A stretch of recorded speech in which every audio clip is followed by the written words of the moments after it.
Hi, welcome to another episode of First Connect. First Connect, it's a webcast that makes connections from one Sunday to the next here at First Baptist Church of Some have called it a bridge. A bridge? It does make a bridge as well. That's a great connect, for sure. We're back! We're back great. As well. Always smooth we are, and always Absolutely. these transitions. And so, welcome here. Hey, on the home front, Dave, what's happening going on? We'll get to me in a second. Why don't we start with yours? Okay, home front wise for me, the boy and I, my son, I don't ever call him the boy. I don't know why I said that.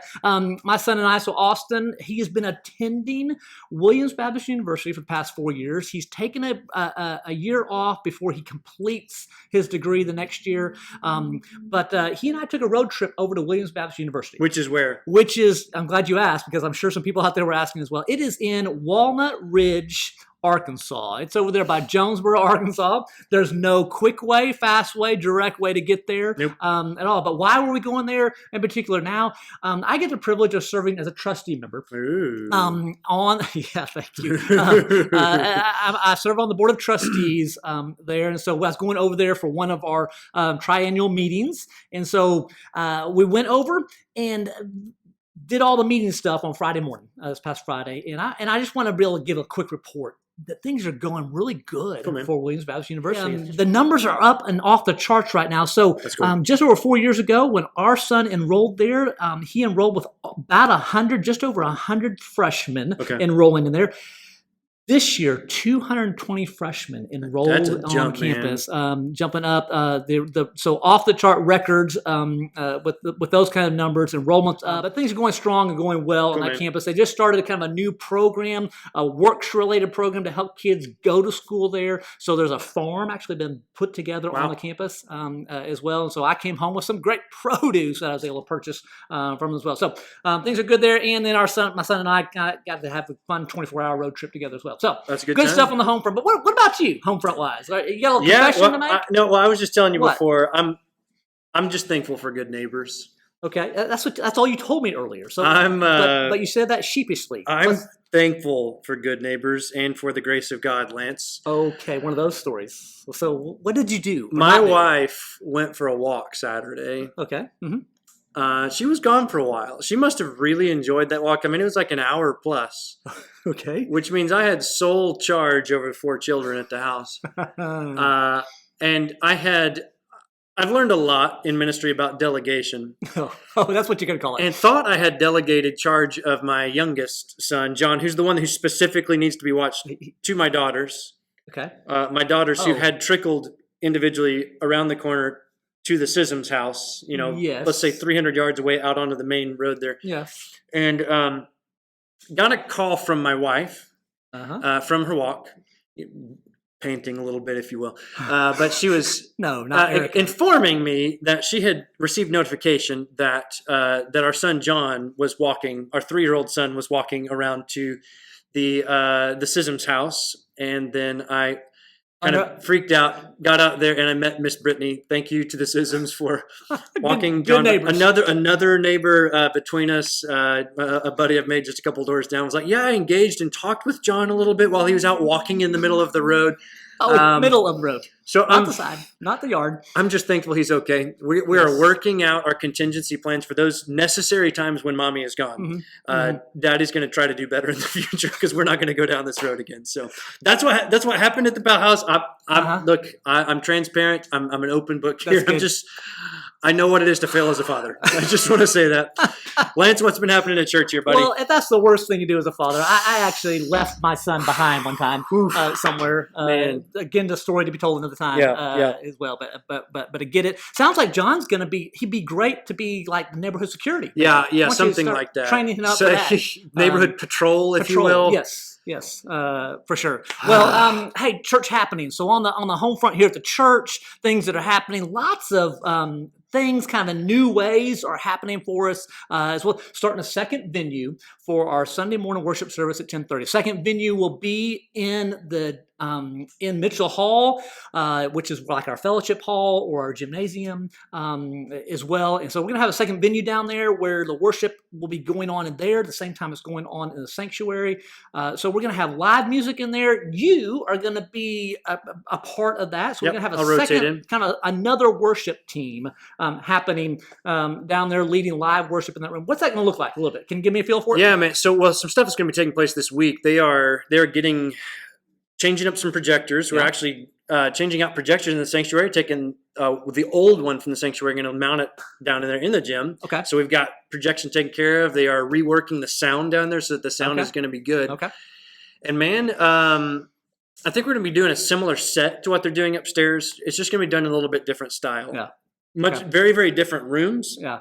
Anybody that does music out there, like you just don't play all the same things in all the same places. So I think ours will be stripped back a little bit. Sure. Probably focusing a little more acoustic. There's nothing like a massive organ, obviously, in the gym. So we'll be going that direction. Anybody that's watching this, we would love to have you come on down into the gym and join us for Worship Sunday. So it'll be going 10:30, same time as the worship service up here. We'll be doing even a lot of the same music. And then we will project Doug's sermon up onto the screen. That's right. So he'll be preaching live up here. Make a little appearance down there as well. But then we will actually stream the sermon down into Mitchell Hall so that we are able to handle more people on campus. Let's put the number something like 250 and 100. Sure.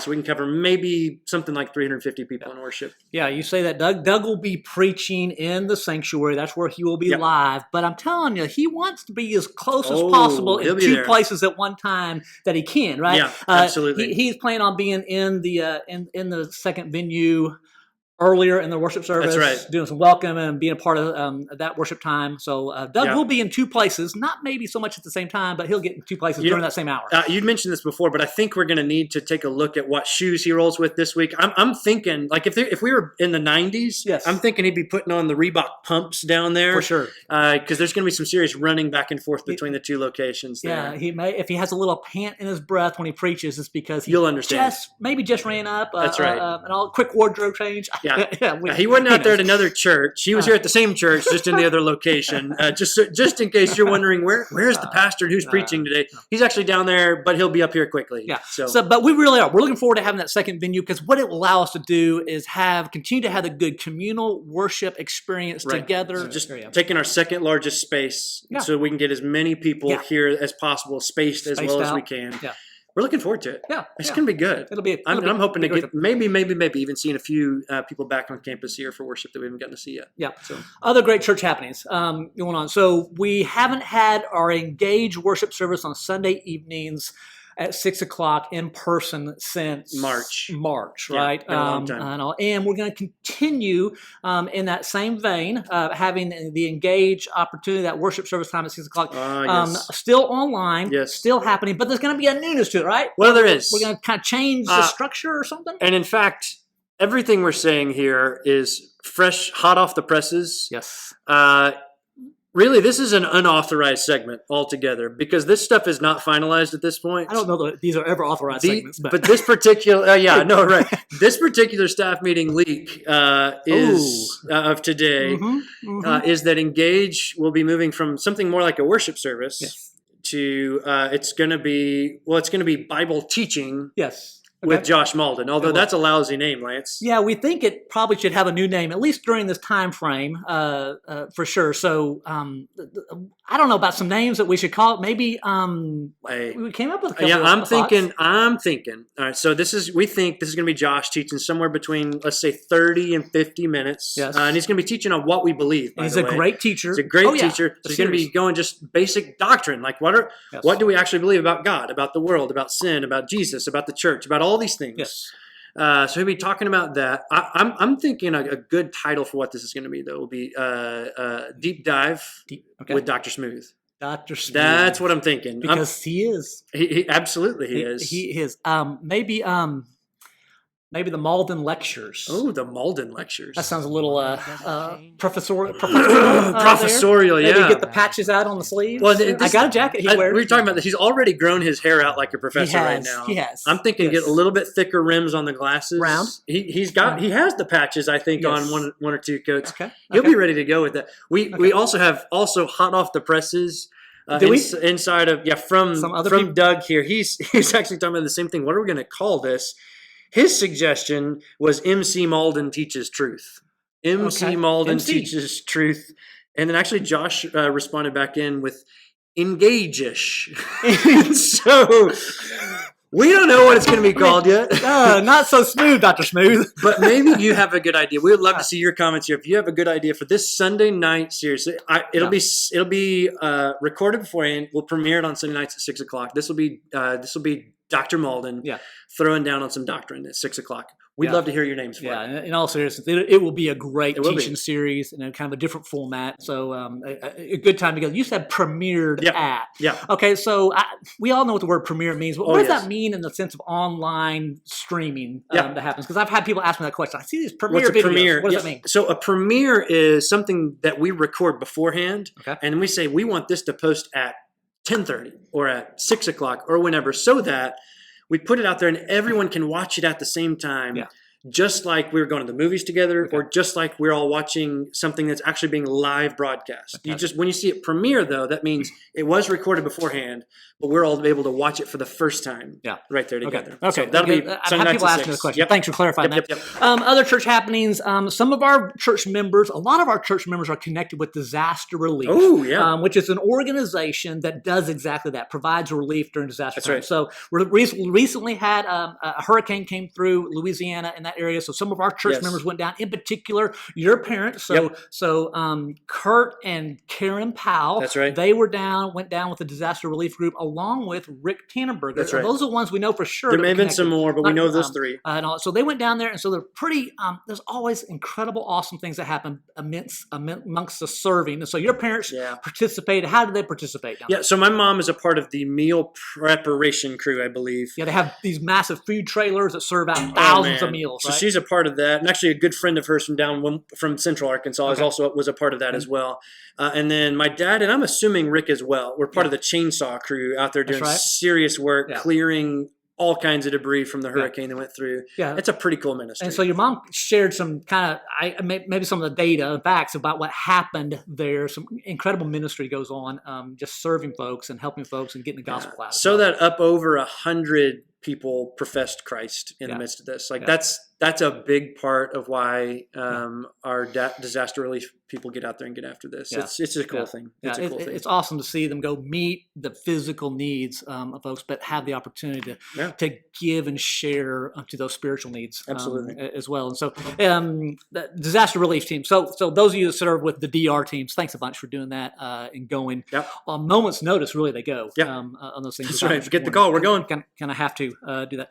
We kind of pride ourselves in hearing things first here. We just talked about staff leaks at a staff meeting. Hey, we're out of control. As well. And so some other hear it first things fresh out of staff meeting this morning. Yes. A new event. I forgot. That's what the jump ahead. I forgot about this coming up. Would be... let me see if I can get this out. So for our second staff meeting leak in the same show. 2 in one show. Holy cow. It's pretty amazing. So here it is. Here it is. The First Family Fun Flannel Fest. First Family Fall Fun. First Family Fall Fun Flannel Fest at Farmland. With the Faulkners. And maybe some other, the folks. We assume the folks will be there. Well, they're going to be there now. The Fowlers may have to make an appearance as well. The Fowlers should be there as well. But the Flannel Fest this fall at the Fun... Oh my goodness, Farmland Adventures. Farmland Adventures. He's so excited about this because this was Lance's idea. Well, anytime Lance has a good idea that catches traction, he just gets giddy. It looks like this. It's like Sometimes I've been things just sitting on this flow. one. I've been sitting on this idea for over a year now. So October the 28th, you'll hear lots more about that. The Wednesday night before Halloween, we're going to go out there from 5 to 8 p.m. Yeah. $5 a piece, which is an incredible deal. Actually, be able to go to Farmland Adventures. It'll be a ton of fun. And our church family, great time to gather together, outdoor event, and have some good times together in these times when it's been hard to get together as well. So Flannel Fest, why don't you plan for it, be there at it. Right. We also had just church happenings, Razorback Sunday just happened. And so we're going to kind of camp out there for the rest of the show. Last Sunday, when we had the event, some of the interns recorded a lot of things happening that day. And so we watched through those. You all get a chance to see some of those happenings here in just a minute. But as you watched through that, what are some things that came to mind as we experienced Razorback Sunday and what that is and how it impacts us? These guys work really hard. There's a lot of setup and all that kind of stuff that goes into running college ministry, running into the ministries of this church. But man, what really stood out to me from yesterday was the moment when Josh called for people to stand inside the congregation. First, he had the students stand up. Then he had any faculty, staff, administration stand up. Then he called for a last group, the alumni group, which includes me, which includes Erica, to stand up as well. So that once all these groups were standing at the same time, you could just see it was something like half the room was standing. So you can just see how pervasive the University of Arkansas is here in this church. Like it's deeply, deeply embedded as a part of who we are. It's a part of our church's story, a part of our DNA here. So like it's, that's just a helpful reminder to us of what a role that's played here. And man, what a role, a reminder, what kind of a role we need to be playing out there as well. And we do play. And we do play. For sure. And that's a lot of why we do Razorback Sunday is to really help us point to not only that incredible connection, part of the DNA of who we are here as well, but connecting with the university, reaching throughout, really reaching the world. We reach our region through them, through students that come from an area, from the state, from the states surrounding us, but also internationally, folks come this direction as well. So. Yeah, and we also talked about the fact that it might be easy to look at the college ministry in this church, or really in any church in a college town out there, as kind of like a auxiliary ministry or something you do on the side. Like maybe you've got your core of family, so that the parents will be involved in the adult ministry, and the children will be involved in the preschool ministry, the children's ministry, the youth ministry, like that. All these are connected together in the family structure. But then you got this little orphan, shall we say, right there in the middle. That's the college ministry. So like it kind of runs in its own circles and kind of does its own thing. Yeah, it's kind of easy to think that we serve those students more than they serve the church, but that's not the deal, is it? It's not at all. So we're just thinking beforehand, kind of brainstorming, man, what are all the ways that college students have been playing a role here at First Baptist? Yeah, so here are several ways that we could think of that college students are integrated into the life of First Baptist Church, being a part of this thing. They were worship leaders. And I'm like, man, if they weren't part of that this past several months. They're about half the band. Just those that either just graduated from college or they are still in college. Man, if they weren't there, we would have been struggling through this challenge. The people that help do sound tech, the actual audio in the room, college students are helping to do that. Now, it's not all college students up there, but if we weren't having those college students there, some of our different online events would not be happening. That's right. As well. The extended teaching care, that's what goes on during the worship service for children, for preschoolers, for John, and others. And so that's been heavy loaded with college students when we started back. Yeah, exactly. As well. We've got them involved for you in youth ministry leadership. Love you guys. So Wednesday night, small group leaders, that's pretty much almost pervation college students that are feeding into the life of that ministry. They're involved in children's ministry. They we got to think about that. They go on church mission trips with us. We think of college students, they go on mission trips, but they're going on mission trips that involve the life of our church. Not just, we have college trips too, but they go on the general church trips as well. To the Netherlands, to with you guys down to Ecuador. Went to Calgary when we were doing those trips. That's right. So not just those trips were designed just for college students to go on. Although we have some of those involved in those. But getting involved in the life of our church and connecting. I've seen them be greeters. They'll step up and be greeters at doorways for us. Work day, when we've had church work days around here, they're jumping in on those and getting involved in those things. There are moving crews. We have moving crews that help people move their homes. And man, we're so thankful they'll jump in on that as well and be a part of those kind of things. So, anyway. I mean, one thing that is universally known about college students is, by and large, they are poor because they don't have full-time. Now, some of them come from parents who have some money, but they are here, school's being taken care of. Maybe they might work a little bit, but they're just getting by. Yeah. So it's not like, man, just the bulk of the budget, the offerings that come from college students. It's not so much necessarily the money that comes. Yeah. It's the energy that college students bring that we are so blessed by when they come. Yeah.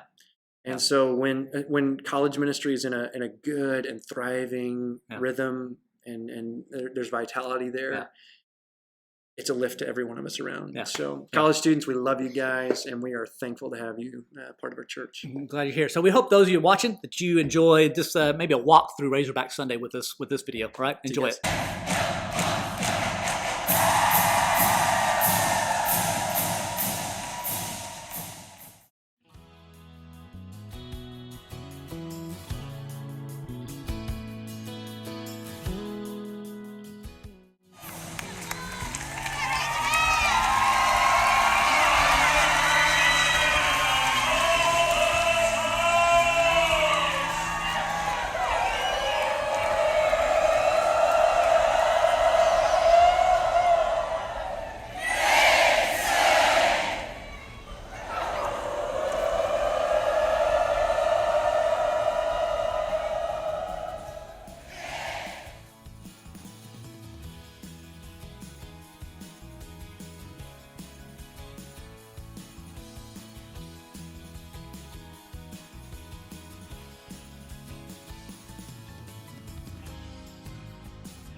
Stop working, even when I don't see it, you're working.